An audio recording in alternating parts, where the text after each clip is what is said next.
And I thought I'd try something different for this and do a video review. I've done write-ups before, I've done some recorded games, and I've done some deck techs, I guess you call them. So I wanted to give a video review a go. Hopefully then I can be like a real boy, like the other legends of the FFTCG content creation scene. But after this, I'll officially be, well, I was going to say triple threat, but I guess I'll be a quadruple threat, which is sort of like Arsenal, except I actually intend to win something rather than just threaten. But I guess I haven't actually won anything, have I? So I guess I am like Arsenal, kind of threaten, but then lose in the semi-finals. Uh, anyway, I wasn't sure whether to include a webcam or not, but as you can see, I decided to go for it. And I should probably explain my appearance. This is the main reason why I haven't used a webcam before. The eye, not my beautiful, youthful looks. Um, so the elephant in the room, or the parrot on the shoulder, if you will, is this eye patch. And no, I'm not a pirate. And yes, that has been asked many times. So you're not funny by asking it, although by all means do. But if anyone does have any spare parrots, hit me up. So I've got a temporary condition that's called Bell's palsy, which is facial nerve damage that causes paralysis of the face. And I've had it for about, yeah, coming up to 4 months. And it's getting better each day, but it just takes a long time because nerves take a long time to heal. Even Wolverine would take at least a few days, I reckon, to heal if he had this. So, that puts it into perspective. So because of this paralysis, I can't close this bastard eye. Like this is me blinking. So it means that my eye dries out a lot and also it's vulnerable to shit getting into it, which, can hurt it. So it's just easier to wear the patch because then I can see fine and everything. But if I try and take it off, then it gives me a headache after a bit. So anyway, there you go. That's out the way.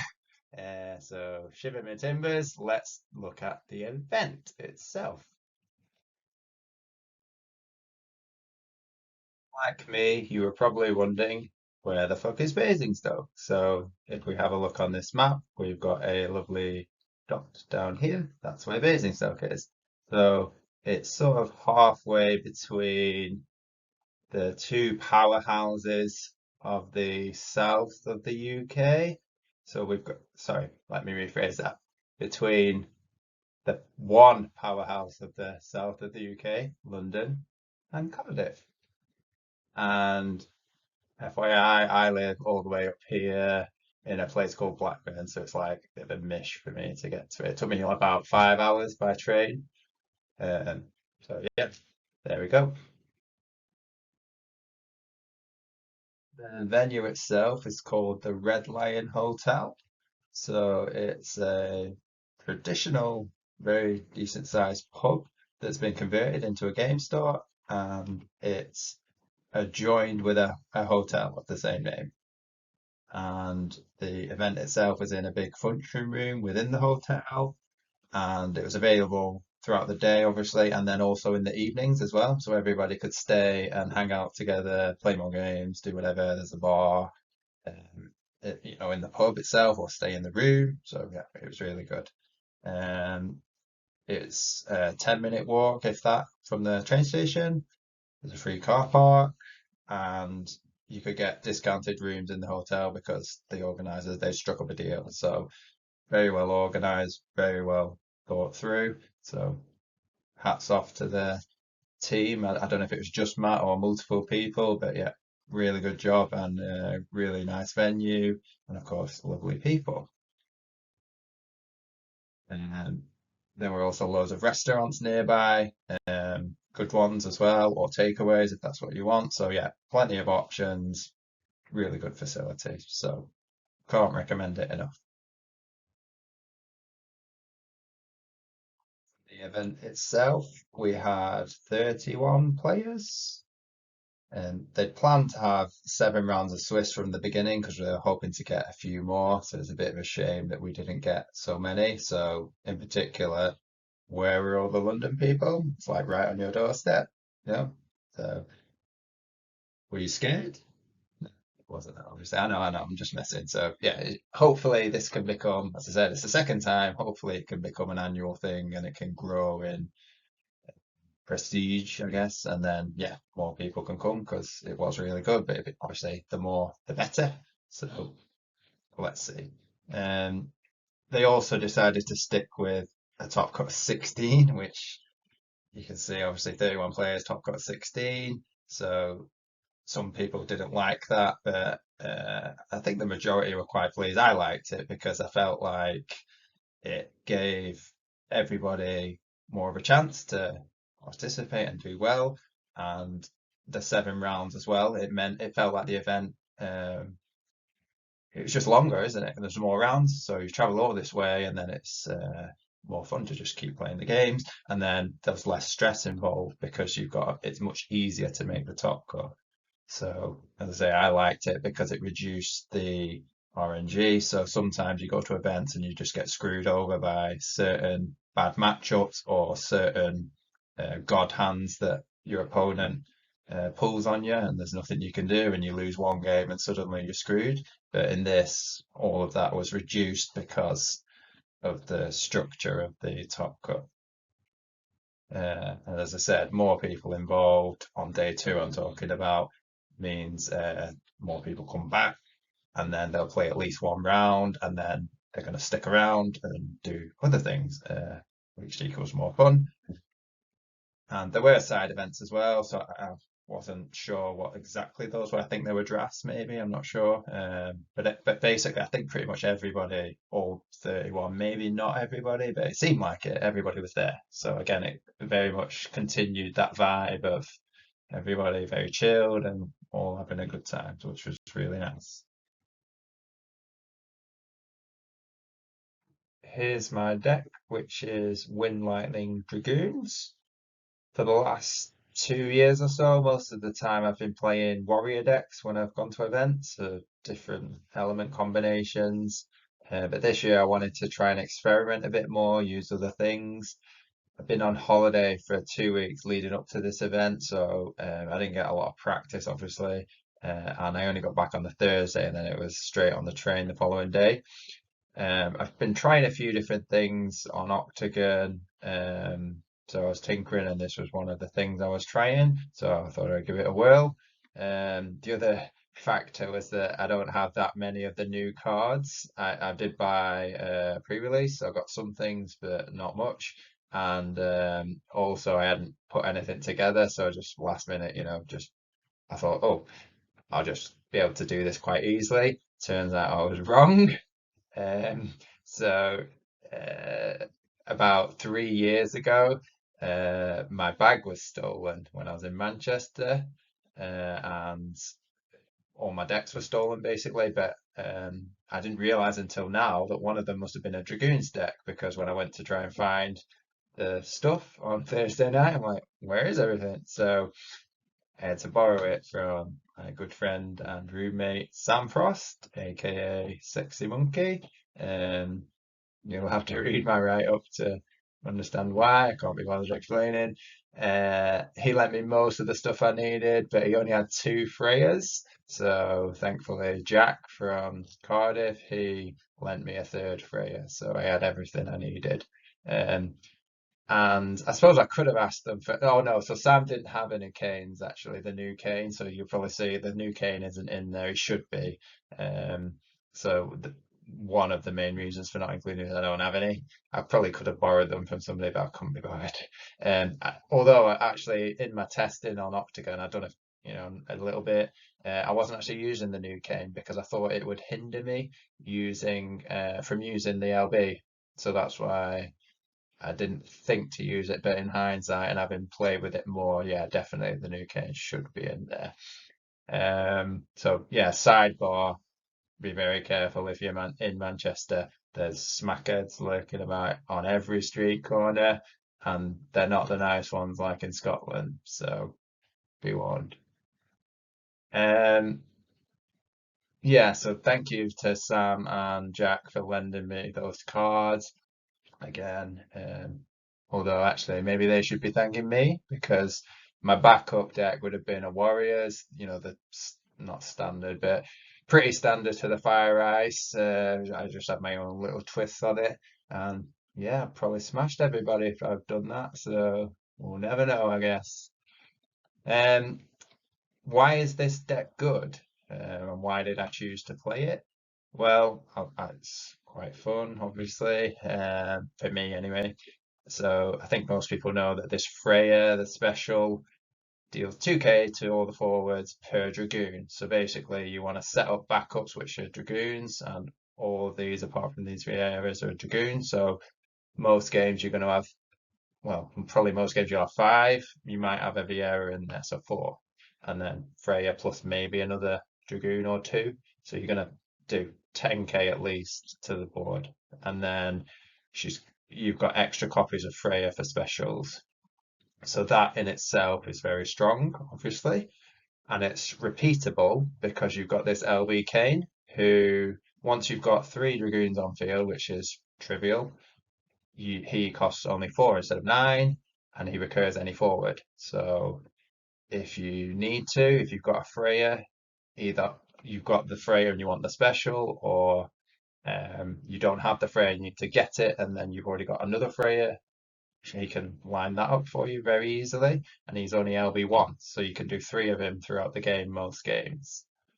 Um, the problem with Dragoons, I think, is that obviously to do this board right, you've got to set them up. And against some decks, they'll just spit out dudes like warriors or something, and then you'll in a way be aggroed if you like, and you can't do the Freya special because you've only got 3 or 4 maybe dragoons, and it's just not enough to kill what's on field. So you'll die before you get a chance to reach that point. So that's why this cloud is very strong, because if you're against something like warriors, say they go Tybas Mog, Cloud for 6, even if you play just him and without cast, so he reduces in cost if you cast other things. But even if you just pay 6 for Cloud, he'll kill both Tybas and Mog, for example. So he's very strong to help stabilize against aggro. And in the late game, when you've already got your backup set up, he can just take out 2 things. Obviously, they've got a 5 cost or more. So you can use that with the LB Kane as well. So you can go Kane, cast 1, something else, whether it's the cloud that you get back with the Kane, or you've got something else to play. So you can do the cloud for 4 if you want, or something else, and then cloud for 2, and then bang, you've killed 2 things, and you've got Kane on field. So it's very strong. You can use the Chocobo, where is it here, to bounce back the cloud. So if it gets dual frozen, for example, or just simply proactively, you want to just clear out another forward or 2. And obviously the Chocobo itself will be a cast, so bounce cloud is 1 cast, and then again something else, another, and then cloud for 2. And like I said, if he gets dual frozen, or you can use the LB cloud if you're in a pinch to take something out, like say a Witch of the Fens, and then you can bounce that one that's on field and then play the multi-element instead. I try to avoid playing this LB Cloud if I can, just because the LB Kane is so good and it costs 1. So in a game you can do 3 LB Kanes and then 1 of the Gilgamesh, the Cid, or the Luso. So whereas if you do Cloud, you can only do 2 of these things, and then there isn't another LB2 other than Aerith who searches this cloud. So most of the time you don't need that because you'll find a cloud. You've got the Olmir that searches cloud as well. So yeah, my normal approach would be to avoid this if I can and just do it as a last resort. So even if I've got the option to kill something, a lot of the time I'll turn it down because I'll find another way to kill the thing, if you see what I mean, because I want to keep this Kane available. Maybe that mindset would change if I had the Warp Kane, the new one, because obviously you can't have both on field, so maybe, I don't know. So in order to facilitate this wind cloud, you need a decent amount of wind, obviously. So these dragoons are already wind. Lulu, Alexander to me is a no-brainer in wind. Alexander kills monsters and draws a card, so it's good against water. and can take out things like Tyrus, Seymour, another cloud, I guess, if you're in some kind of weird mirror. But yeah, Tyrus and Seymour are the biggest ones, or Une, I suppose, would be another Une. Yeah. So yeah, I would always go three Lulu, three Alexander. As I said, the Chocobo's great for bouncing the cloud. So then the other slots I needed to just bolster the numbers a bit. So this Marsh is very strong in the games I've had so far. These Wind Dragoons will generate a crystal, and you'll usually have at least one of them in every game, sometimes two. I suppose in rare circumstances you might even get three. So yeah, just pay a crystal when you deal damage and draw two cards is just good economy. Um, and then my last slot, I went with this summoner because it searches. So you've probably seen in Wind Storm decks, people run this to search the summon, or rather a summon. To be honest, it hasn't really come up, so I probably cut this in all honesty. And if I included the new cane, maybe I could go a Wind cane instead, as extra specials for that new cane. And as I said, the Omi is there as just as another way of finding this cloud. That's the only target for it, but he's so strong that um, why not have a fourth copy of him? Um, what next? Blah blah blah blah blah. Yeah, I've got 17 backups. Most of them are dragoons. Because you haven't got backup engines, backups that find other backups. That's why I've chosen 17 as opposed to say, smaller than like 15 or something. Um, although some of them do draw, but not many. So Rickard draws and these wind ones draw, but I'd rather just have more of the guarantee because you want to get to five. So to me, it's more important to have a higher number to make sure you're going to get to this five that makes this Freya special do 10k at least. Um, those who's watched my other video about backups will understand why I've got this Vieira in there. I just want to have a higher number of things that cost three so that I can go turn one backup of you hopefully a two cost, turn two, something that costs three, and then another backup that costs two. So if I didn't have that Vieira, I would have got these and two Rickards. So it just bolsters those numbers as well as being wind. Um, and I think that's everything. Yeah, there's definitely room for improvement. Like I said, Kane can go in. You can probably optimize these backups a little bit. So yeah, this is quite funny. This one here, I didn't actually realize what it did. I was in such a rush. I only kind of clocked the second bit about recurring, playing to field a dragoon if you control three. I thought that's all it did. I was like, oh, that's a bit naff because won't be able to do it turn one, for example. But it turns out you can because he just recurs a dragoon anyway. So that is really good. So yeah, probably this guy should be two or three. There's the one that you can crack to play a standard unit to field. So I kind of dismissed that one because the dragoon count is there's 31, I think, dragoons in the deck.